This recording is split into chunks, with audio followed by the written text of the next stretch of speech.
कमली वाले मेरा यार है, मोहन तेरा पार है। किशोरी कुछ ऐसा इंतजाम हो जाए, किशोरी कुछ ऐसा इंतजाम हो जाए।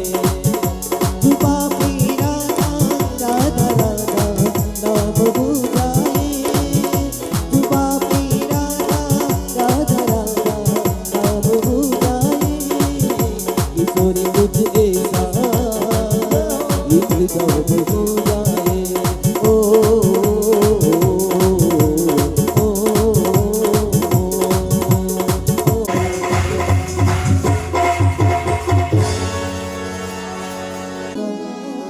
नाम हो जाए। किशोरी कुछ ऐसा इंतजाम हो जाए, किशोरी कुछ ऐसा इंतजाम हो जाए। बोले वृंदावन बिहारी लाल की बात भगवान की।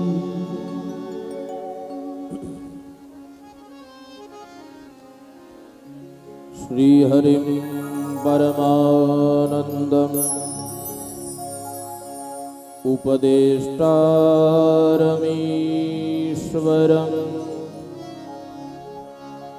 व्यापकं सर्वलोकानां कारणं तं नमाम्यहम्।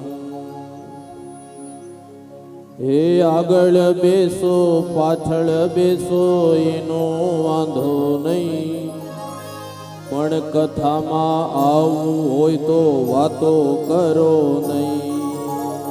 આગળ બેસો પાછળ બેસો એનો વાંધો નહીં, જો કથામાં આવવું હોય તો વાતો કરશો। ચા પીવો પાણી પીવો એનો વાંધો નહીં, જો કથામાં આવવું હોય તો વાતો કરો નહીં। સમજી ગયા ને બધા? એમ તો ડોબરિયા પરિવાર સમજુ બહુ છે એટલે ઈશારો કાપે છે। પરિવાર દત્ત ચિત્ત થઈ ધ્યાન અને ભાગવતજીમાં સ્થિર કરી અને કથાનું શ્રવણ કરીએ।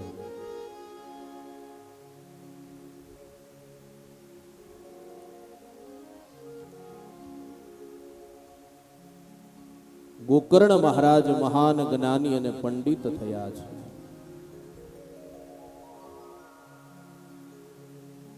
ધુંધુકારી મહાખલ અને દુર્ગુણી થયો છે। અને ભાગવતમાં તો એવું લખ્યું છે કે ધુંધુકારી શવ હસ્તે ન ભોજનમ, મળદાના હાથનું ભોજન કરતો।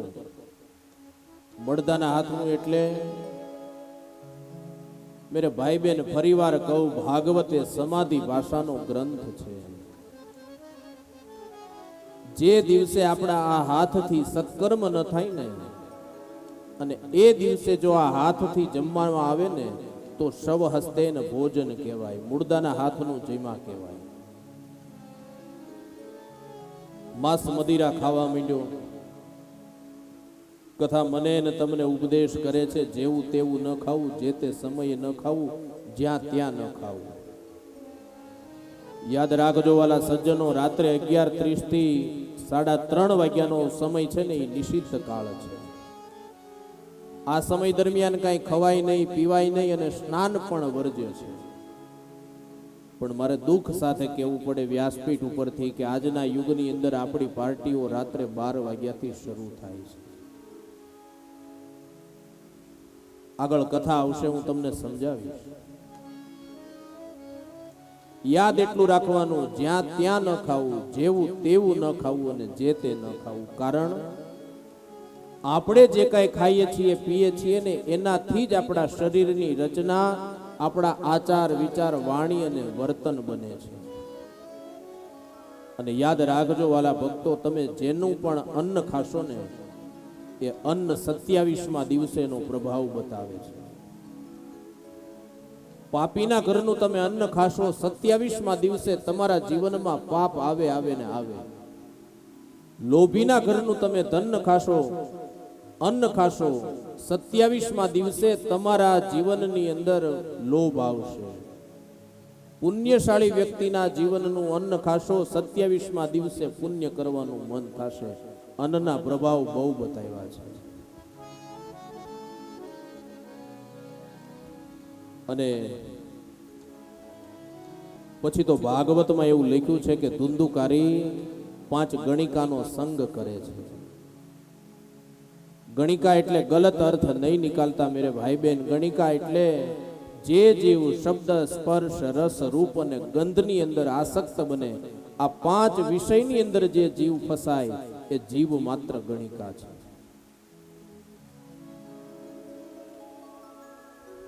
માતાને મારી, મોતને ઘાટ ઉતારી છે.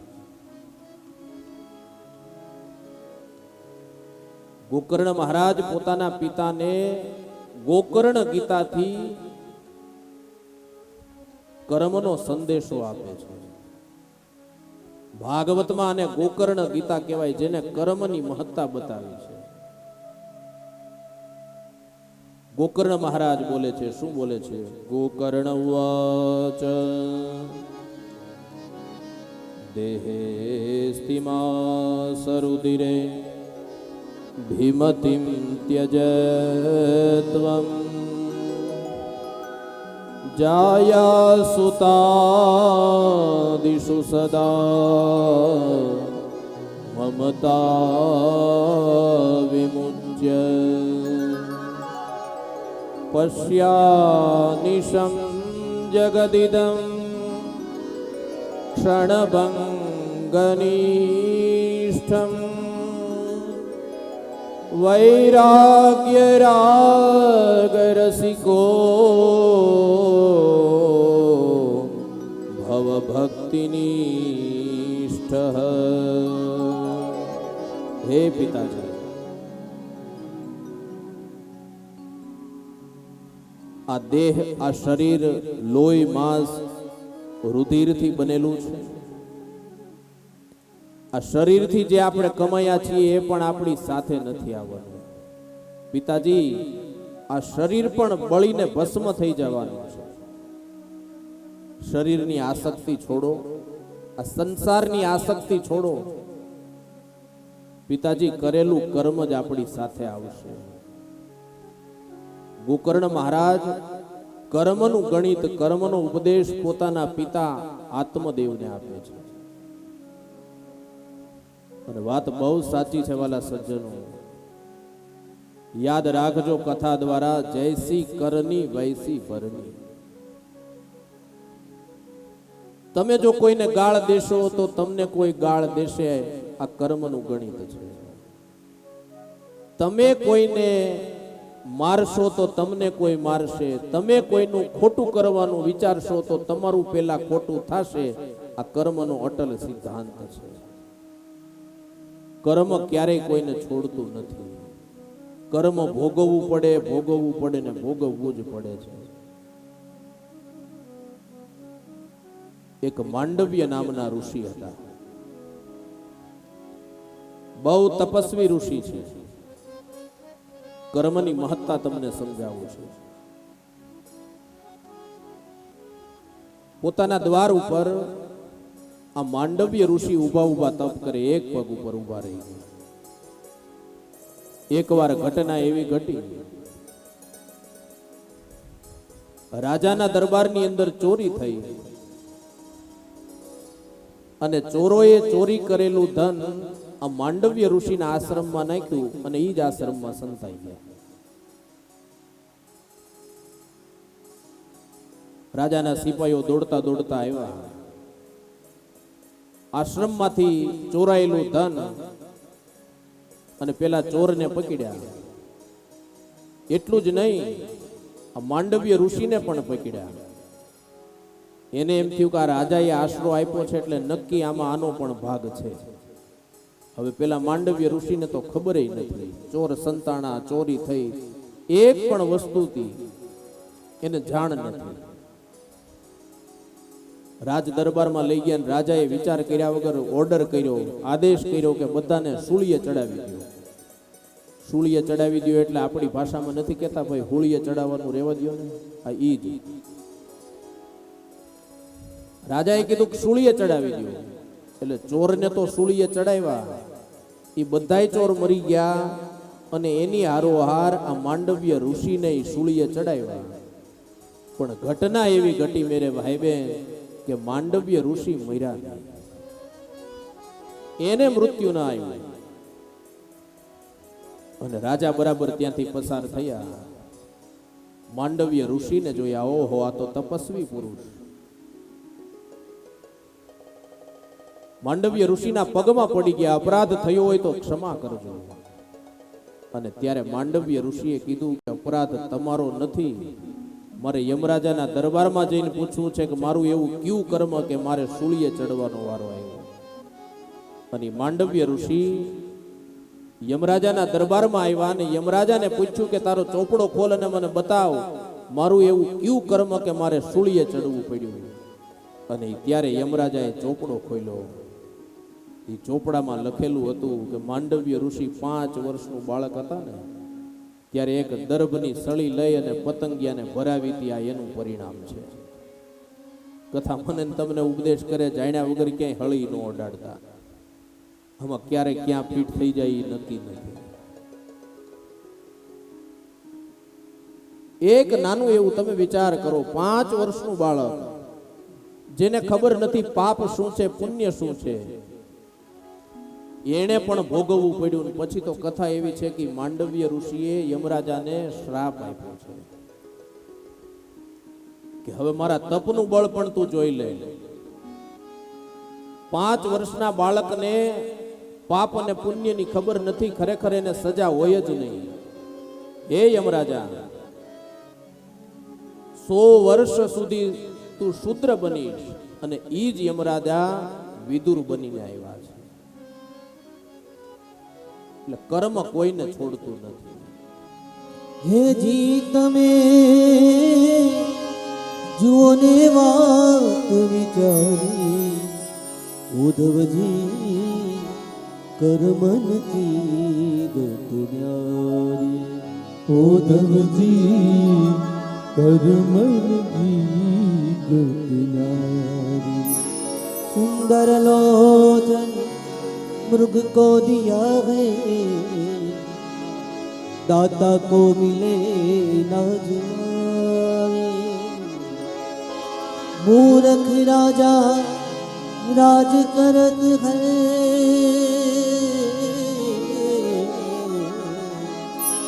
मूर्ख राजा राज करत है, पंडित भयो रे भिखारी.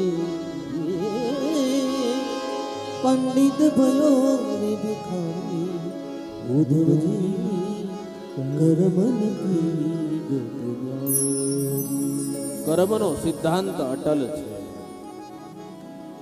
કર્મ તો બ્રહ્મના બાપને પણ ભોગવવું પડ્યું છે. બ્રહ્મના બાપ એટલે ભગવાન રામના પિતા દશરથ. જેવી રીતે શ્રવણના વિયોગમાં એના માતા પિતાએ એના પ્રાણ દેહને છોડ્યો, એવી જ રીતે ભગવાન રામ વનની અંદર જાય અને રામના વિયોગમાં 6ઠા દિવસે રાજા દશરથે દેહને ત્યાગ્યો. ગંગાનું કે જમનાનું પાણી પીવરાવાય કોઈ હાજર નહોતું. કર્મનો સિદ્ધાંત અટલ છે. એક વાત યાદ રાખજો વાલા, સારું કરશો તો સારું પરિણામ અને ખરાબ કરશો ને તો ખરાબ પરિણામ મળશે. કર્મની ગતિ બહુ ન્યારી છે. અભિમન્યુ એની મરણ પથારીએ પડ્યો છે અને મહાન દાનવીર કર્ણ એની બાજુમાં ઊભો છે. અને અભિમન્યુએ મરતા મરતા કર્ણની પાસે પાણી માંગ્યું કે હે અભિમન્યુ, મને પીવા માટે પાણી દે. ત્યારે કર્ણ વિચારે કે કોઈ મરણ પથારીએ હોય તો પાણી આપવું જોઈએ, પણ અંતે વિચાર કર્યો કે મારો સેનાપતિ નિરાશ થશે પાણી ન આપ્યું. બાજુમાં જ નહીતર મીઠા પાણીનો જરો હતો છતાંય ન આપ્યો. પણ કર્મનો સિદ્ધાંત તમે જુઓ, એ અભિમન્યુએ દેહને ત્યાગ્યો અને કર્ણનો અંતિમ સમય નજીક આવે ત્યારે એ જ મીઠા પાણીના જરામાં કર્ણના રથનું પૈડું ફસાય અને એના મૃત્યુનું કારણ બને છે. કર્મનો સિદ્ધાંત અટલ છે. વાલા ભક્તો, આંગળી ચિંધ્યાનું પુણ્ય પણ છે અને આંગળી ચિંધ્યાનું પાપ પણ છે. અને આજ સવારે જ અમારા અવતારે હું ભરતભાઈને વાત કરતો હતો. આ કર્મના અનુસંધાને ચર્ચા થતી હતી અને ભરતભાઈને મેં જે વાત કરી, વાત જ વ્યાસપીઠ ઉપરથી હું દોહરાવું. જેવું કરશો એવું પામશો. એટલે મેં કીધું કે જૈસી કરની વૈસી ભરની. એક ભલો ને ભલી હતા, રાજાના દરબારમાં રહી રાજાની સેવા કરે છે, નોકરી કરે છે. રાજાનો દીકરો એને ઘરેણું પહેરવાનો શોખ. એટલે ભલો અને ભલીની નજર આ ઘરેણા ઉપર. મનોમન સતત વિચાર કરે કે આ ઘરેણું અમે કેવી રીતે પડાવી લઈએ. વિચારમાં ને વિચારમાં એકવાર રાજાના દીકરાની પાછળ દોડ્યા ભલો ને ભલી. પણ શરત ચૂક થઈ એટલે આ રાજાનો દીકરો ક્યાં ગયો એ ખબર ન પડી. એટલે ગામના પાદરમાં એક ડોશીમાં છાણા થાપતા હતા. એટલે ડોશીમાને પૂછ્યું કે ડોશીમા, પેલો રાજાનો દીકરો અહીંયાથી નીકળ્યો તો તમે જોયો, એને ખબર છે ક્યાં છે? એટલે ડોશીમાએ આંગળી ચીંધી કે જોર્યો પેલા વડલાની નીચે. ઘટના એવી ઘટી ગઈ, રાજાનો દીકરો પકડાણો. આ ભલા અને ભલીએ કટારો મારી અને રાજાના દીકરાને મારી નાખ્યો, ઘરેણું લઈ લીધું અને રાજાના દીકરાને સરોવરની અંદર ઊંડા અગાધ જળની અંદર ફેંકી દીધો. રાજાની પાસેથી રજા લઈ ભલો અને ભલી પોતાના ગામમાં આવ્યા. મોટો બંગલો બનાવ્યો. એને ત્યાં સંતાનમાં દીકરો થયો. એને ભણાવ્યો, ગણાવ્યો, એના લગ્ન કર્યા અને હજી લગ્ન કરીને પોતાના ઘરે આવીને જ્યાં પોખણા કરે છે ને ત્યાં એ દીકરાને મોઢે ફીણ આવ્યા. બેભાન થઈને દીકરો પડી ગયો. હોસ્પિટલમાં લઈ ગયા. ભલાની પાસે જેટલું ધન હતું, જેટલા ઘરેણા હતા, બધું વેચી નાખ્યું, કાંઈ ન રહ્યું. અને ત્યારે ઓલો દીકરો બોલ્યો કે ભલા મને ઓળખે છો, હું કોણ છું? બોલે નહીં, કોણ? પેલા રાજાના દીકરાને મારી નાખ્યો તો ને, ઈ જ હું છું. તે મારું લઈ લીધું તું, હવે હું તારું બધું લઈને જાઉં છું, હિસાબ ચૂકતે. અને ત્યારે ઓલો ભલો એમ કે છે કે હાલો આપણો હિસાબ ચૂકતે થઈ ગયો. પણ આ નવી પરણીને આવેલી આ દીકરી પહેલા જ દિવસે વિધવા થયાનું કારણ શું? ત્યારે ઓલો દીકરો બોલ્યો કે એ દીકરી નથી, તારી વહુ નથી, એ છાણા થાપતી ડોશી જેણે આંગળી ચીંધી હતી ને, જોરિયો આ ઈ છે. આંગળી ચીંધ્યાનું પુણ્ય છે ને પાપે છે. હિસાબ ચૂકતે થઈ ગયો છે. મૂળ મારો કહેવાનો આશય, ઊંડાણમાં જઈને તમને કથા સમજાવવાનો હેતુ એ છે કે કર્મનો સિદ્ધાંત અટલ છે. તમે કોઈનું અપમાન કરશો તો તમારું અપમાન થશે, થશે ને થશે. એટલે જેવું કરશો એવું ભરશો. અને આ તકે સ્વામી રામકૃષ્ણ પરમહંસનું પણ મને સ્મરણ થાય છે. આખા જગતના કેન્સરને મટાડવાની તાકાત જેનામાં, અંતે એને જીભનું કેન્સર થાય. આખું જગત આંગળી ચીંધવા માંડ્યું કે તમે આવડી તાકાત ધરાવો, મહાકાલીના ઉપાસક, અને તમારા કેન્સરને ન મટાડી શક્યા. ત્યારે રામકૃષ્ણ પરમહંસ એટલું બોલ્યા હતા, દારૂને તો એક આંખના પલકારામાં મટાડી દઉં, પણ જો અત્યારે મટાડું ને તો આવતા જન્મે સામે આવીને ઊભું રહે. કર્મ તો ભોગવે જ છૂટક્યો છે. આ જન્મમાં નહીં તો આવતા જન્મમાં ભોગવવું પડશે, પડશે ને પડશે મારા વાલા. યાદ રાખજો, કર્મ કોઈને છોડતું નથી. અને કર્મનું ગણિત છે ને વાલા સજ્જનો, બહુ જટિલ છે. કદાચ આ જગતની અંદર કોઈ એવું વિચારે કે 10 કામ અમે પાપના કર્યા અને હવે બીજા 10 અમે પુણ્યના કામ કરી તો હિસાબ હરભર થઈ ગયો. પણ આવું નથી. એ 10 પાપ કર્યા એનું ફળ પણ ભોગવવાની તૈયારી રાખજો, અને 10 પુણ્યના કાર્ય કર્યા છે ને એનું ફળ પણ તમને મળવાનું છે. કર્મનો હિસાબ બહુ જટિલ છે. હા, એક વસ્તુ છે, તમે તમારા કર્મને એટલું મજબૂત કરો,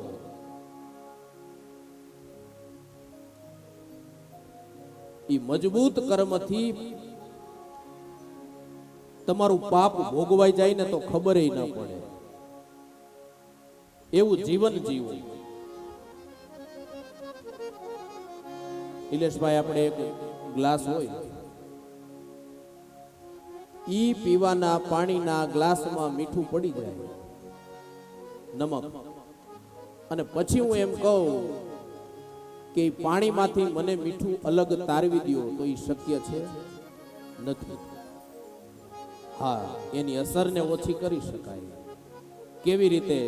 તો એ ગ્લાસ છે એને મોટા ટબમાં નાખો, એમાં બીજું પાણી, જેવું કર્મ એ પ્રમાણે જન્મોની પ્રાપ્તિ થાય છે. એટલે ભગવાન સૂર્યનારાયણ કહે છે કે હે ગોકર્ણ, ભાઈની મુક્તિ માટે તમે શ્રીમદ ભાગવત સપ્તાહ જ્ઞાન યજ્ઞ કરો. અને ભાઈની મુક્તિ માટે થઈ ગોકર્ણ મહારાજ સરિતા નદીના કિનારે અષાઢ માસની અંદર શ્રીમદ ભાગવતની કથા કરે છે. અને 7 ગાંઠ વાળો લીલો વાંસ બાંધવામાં આવ્યો છે. આપણે પણ અહીંયા બાંધ્યો છે.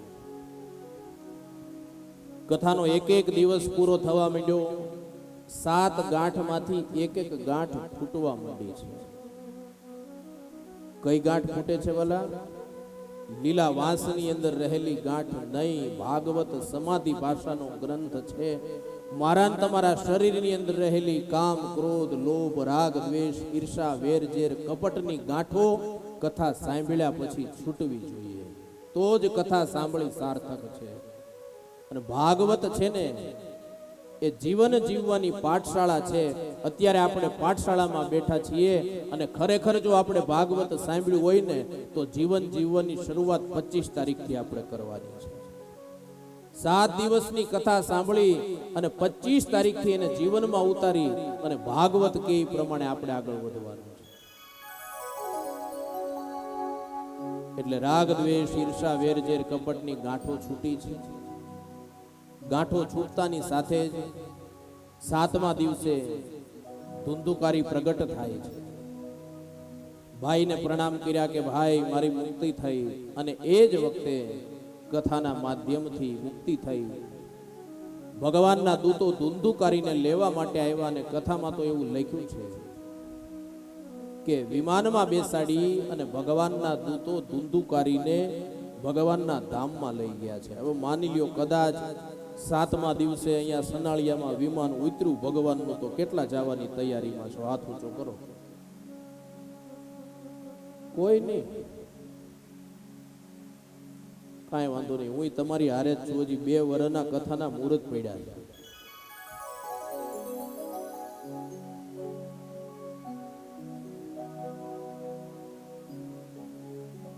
પણ આનો અર્થ એ છે મેરે ભાઈ બહેન કે મનથી આપણે મુક્તિ મેળવવાની છે. જો સંસારને ત્યાગવાનો નથી, સંસારમાં રહીને પણ મનથી મુક્તિ મેળવવાની છે. અને એ મુક્તિ કેમ મેળવીએ શ્રીમદ ભાગવત શીખવાડે છે. અને પછી તો ગ્રામજનો પણ કથા સાંભળતા હતા. એને ગોકર્ણ મહારાજને કીધું કે એને લેવા માટે વિમાન આવ્યું તો અમને લેવા માટે કેમ નહીં? અને ત્યારે યમના દૂતો કહે છે કે 3 જગ્યા એવી છે કે જો ધ્યાન આપવામાં ન આવે તો ફળની પ્રાપ્તિ ન થાય. સાંભળજો,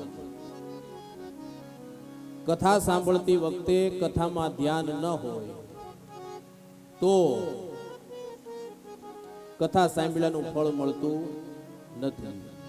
નંબર 2, મંત્રમાં તમને જ્યારે સંદેહ થાય, શંકા કુશંકા થાય તો એ મંત્રનું ફળ પણ મળતું નથી. નંબર 3, જપ કરતી વખતે જ્યાં ત્યાં મન તમારું ભ્રમિત થાય તો એ જપનું પરિણામ પણ મળતું નથી. એટલા માટે તમારી મુક્તિ નથી થઈ. અને એ વખતે આને દો ભાઈ, અને એ વખતે ગ્રામજનોની મુક્તિ માટે વેદ વ્યાસની કલમ લખે અને ગોકર્ણ મહારાજે શ્રાવણ મહિનાની અંદર પરિવાર ભાગવતની કથા કરી અને ભાગવતની કથા કરી ગ્રામજનોને પણ મુક્તિ આપી છે. કથા ઉપદેશ કરે ગમે એવો પાપી જીવ હોય એકવાર ભાગવતના શરણે આવી જાય ભાગવત એને મુક્તિ આપે છે. ત્યાં કથા શ્રવણનો વિધિ બતાવ્યો છે, શ્રોતા અને વક્તાના લક્ષણો બતાવ્યા છે. આમાં લખ્યું છે કે ભાગવતની કથા ગમે ત્યારે ગમે તે દિવસે ગમે તે સમયે થઈ શકે છે.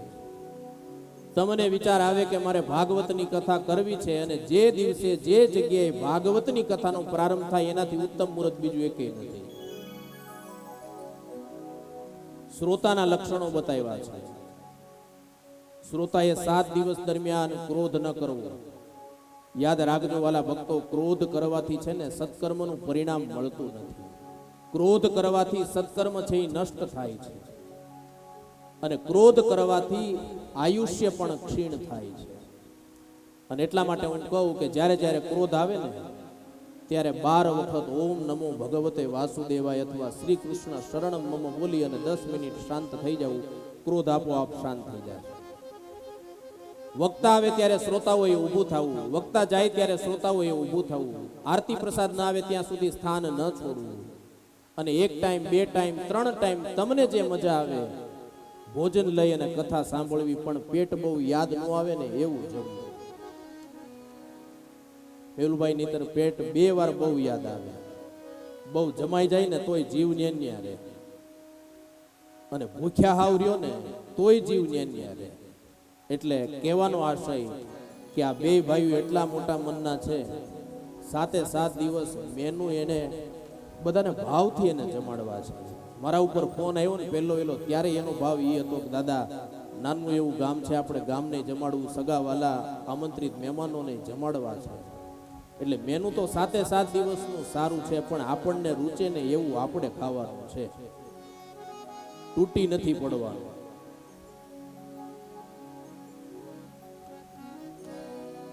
આપણી કથામાં બીજા દિવસની પ્રથમ ઝાંખી ભગવાન લક્ષ્મી અને નારાયણ પધારી રહ્યા છે.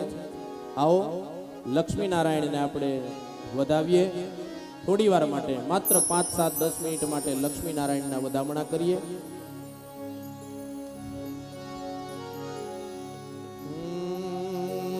તમે રજા આપો તો કહી દઉં, પાકું ને?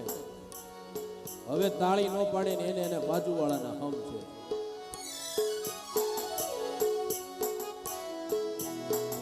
યશજી આવો તેરા મન સીધલ નાડો, શ્રીજી આવો તે રંગ મને સીધલ ગાડો, શ્રીજી આવો તે સીધલ ગાડો, શ્રીજી આવો તે રંગ મને સીધલ ગાડો.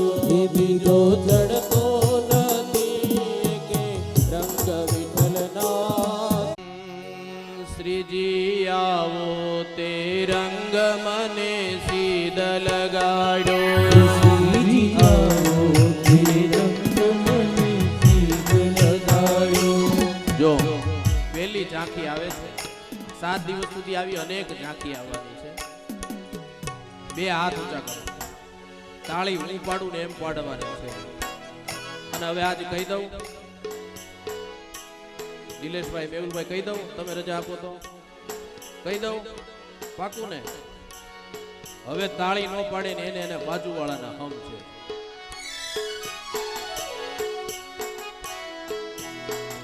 યશજી આવો તેરા મન સીધલ નાડો, શ્રીજી આવો તે રંગ મને સીધલ ગાડો, શ્રીજી આવો જય હો. સીધલ ગાડો, શ્રીજી આવો તે રંગ મને સીધલ ગાડો. એ બીજો ચડતો નથી કે રંગ વિઠ્ઠલનાથ, આવો તે રંગ મને સીધ લગાડો. એ બીજો જડતો હાથ ઊંચા બધાયના. રંગ વિઠ્ઠલના, આવો તે રંગ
તારું મુખડું જોઈને મારું મન તારું મુખડું જોઈને મારું મન મોયું. તારું મુખડું જોઈને મારું મન મોયું. મારા તૂટે છે દિલડાના તાર રીતલના. આવો તીર મને સીધ લગાડો. મારા તૂટે છે દિલડા તાર વિઠ્ઠલનાથ. આવો તે રંગ મને સીધ લગાડ્યો. એ શ્રીજી આવો તે રંગ મને સીધ લગાડો. એ શ્રીજી આવો તે રંગ મને સીધ લગાડ્યો.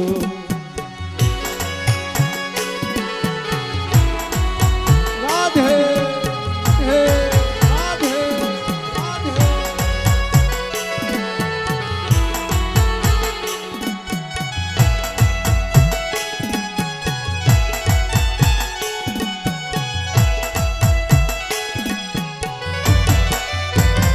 એવું તો હાથ ઊંચા મારા વાલા, તાળી પાડો.